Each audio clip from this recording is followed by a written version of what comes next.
I watched the Stranger Things finale. Started it last night, finished it this morning.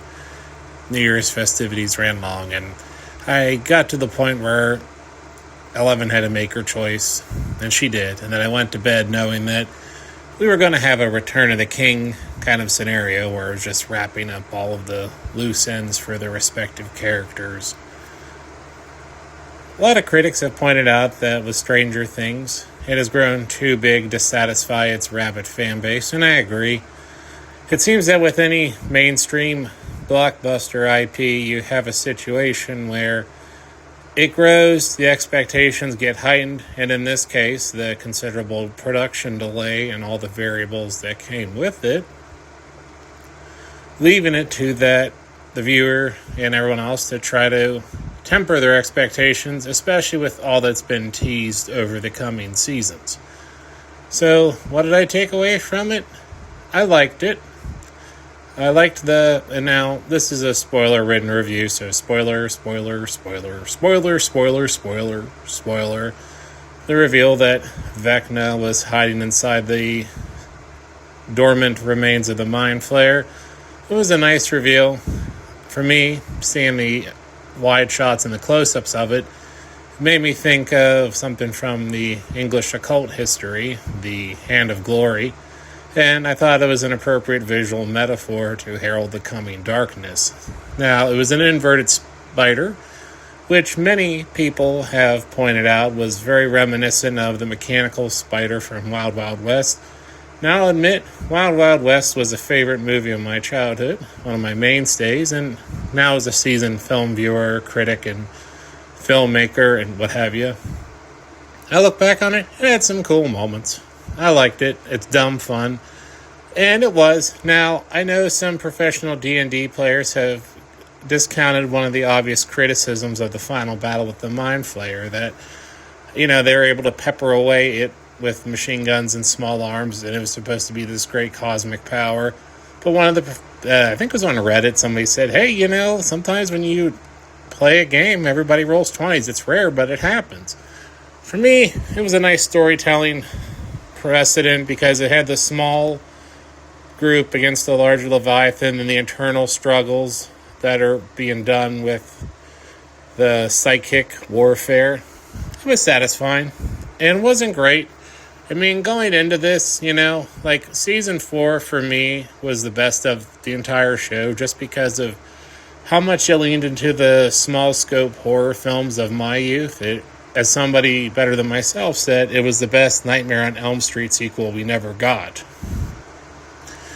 And having said that, I thought they'd have some cool ways to work with things, especially with, all of the newly revealed creatures from the Upside Down, the demo bats and all that. They didn't return, and I was kind of disappointed that there was no justice for Eddie.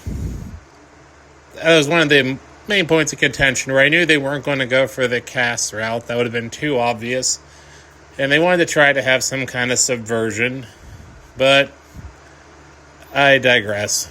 The end battle was fine.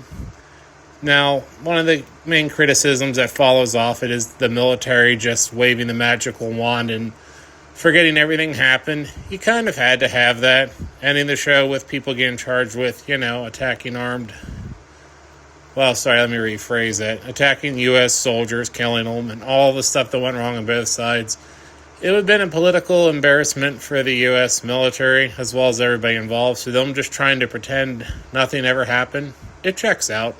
Sure, it's convenient as could be, but let's be honest, we weren't going to get a scourging of the Shire or any kind of detailed end game after the defeat of the big bad. We just had some vignettes on all the characters' conclusions.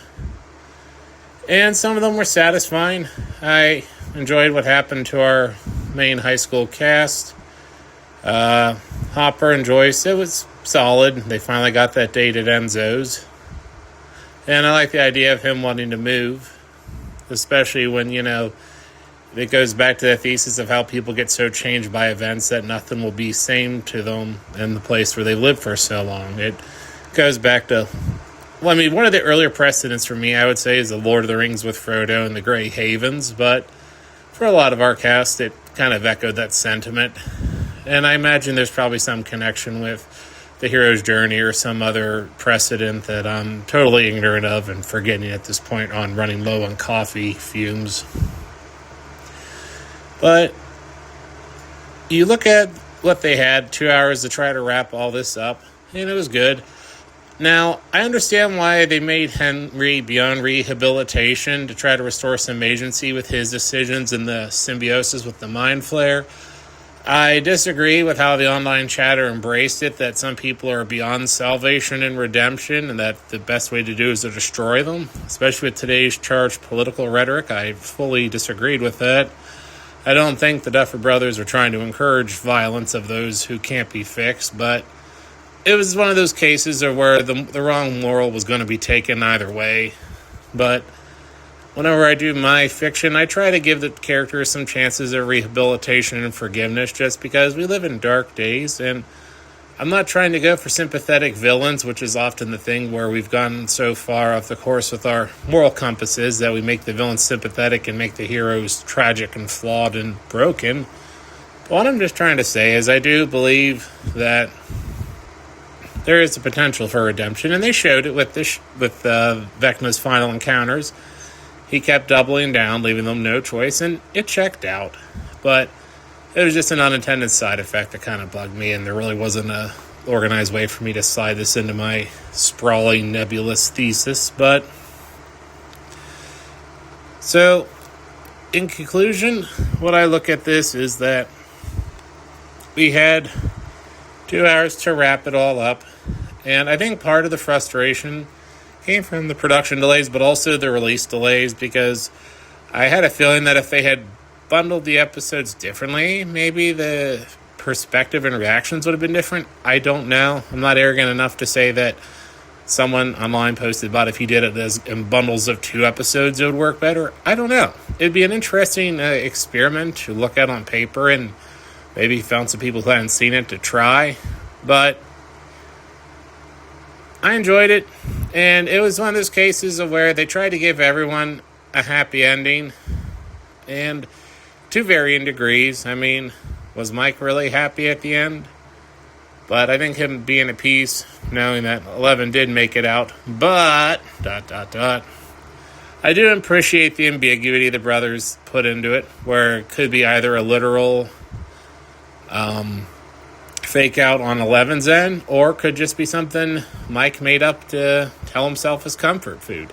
There's evidence either way for it, and I think ambiguity is important in art, just because it allows for discussion, and and it also shades the series in different ways, because people invest time and emotions into a series, right? So you look at the payout, and it helps bring people who have different perspectives and expectations for the series, and it gives them some different results and better mileage for it from just a clear-cut ending.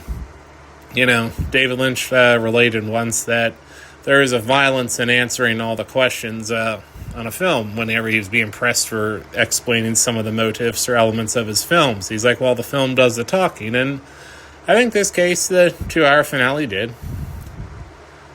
The one thing I will say that I did enjoy was that if you have knowledge of the play, which I haven't seen, I'll be honest, the cost and logistics of going to see it are impossible, but I appreciate how they took elements from it, because I've read all the spoilers online, but they did make it that the play was a premium experience locked behind a paywall where you missed out on content and context. They addressed it well, and they made the one twist involving Victor going to school with certain characters. Makes sense. I mean, I still think it's a little too close, but then again, we have the 6 degrees of Kevin Bacon, so I'll let it slide, even though it might have been a bit ham-fisted, as it were. Oh, and wrapping this up, I almost forgot. Hi, my name's Rob Free. I've relaunched my YouTube channel. I started one a while back, and I did 100 episodes. They lacked a thesis. It was just me sounding off on various media that I like or storytelling tenets. But for this, I'm just trying to do small and closed topics, just because I can't afford to do what I did before, where I can hammer out 5 videos a week. This will just be sporadic. But it was nice being able to reflect again. Now, next time I'll try to have a more detailed outline than my nebulous take, but I just wanted to try to acknowledge some of the critical chatter and see and reconcile my take with it. Sometimes I agreed, sometimes I had my own, but anyway, I'm, like I said, relaunching my YouTube channel. I own Backwoods Scrivener. I'm the chief publisher of it. It's where I publish 2 different series under my all-inclusive, all-ages banner. I publish the Racetown Mystery Club, which is the Hardy Boys with cryptids. It's set on the area where I grew up in Pennsylvania near Racetown Lake, and I took the pulp storytelling of the Hardy Boys and I brought them in with my childhood love of cryptids and set it in on real-life locations that you can visit. I had a delight writing them. First 2 books are out. I started the series on book 13, and I'm working my way both backwards and forwards. 13 being an ominous number shows the pivot from our heroic detectives going from solving white and blue collar crimes to dealing with cryptids. So the first book deals with Bigfoot. It's called Sasquatch Hollow. It's book 13. And book 14 deals with Racetown Ray and the Pennsylvania Dogmen. Racetown Ray is Racetown Lake's very own Loch Ness Monster of sorts, and the PA Dogmen are our own werewolves. Both books are available for purchase on Amazon, and you can also find me at the cons where I will be selling autographed copies of them as well. And under my other brand, I publish the Yapukin Night series. It's a superhero romance series. I have built it up. It has public domain characters such as Pollyanna and Dorothy Gale that I have given superhero personas and backgrounds to, all the while keeping the canon from the books but changing the setting from either the Victorian era, the Dust Bowl era, to the 1970s in America. So it's my love of Bronze Age comic storytelling with small-town romance dynamics, and the newest books that I got slated for 2026 include my own take on a monster romance book of sorts. It involves my superhero, the Scarlet Gecko, who is kind of the end result if you took Iron Man and mixed him with the Gecko.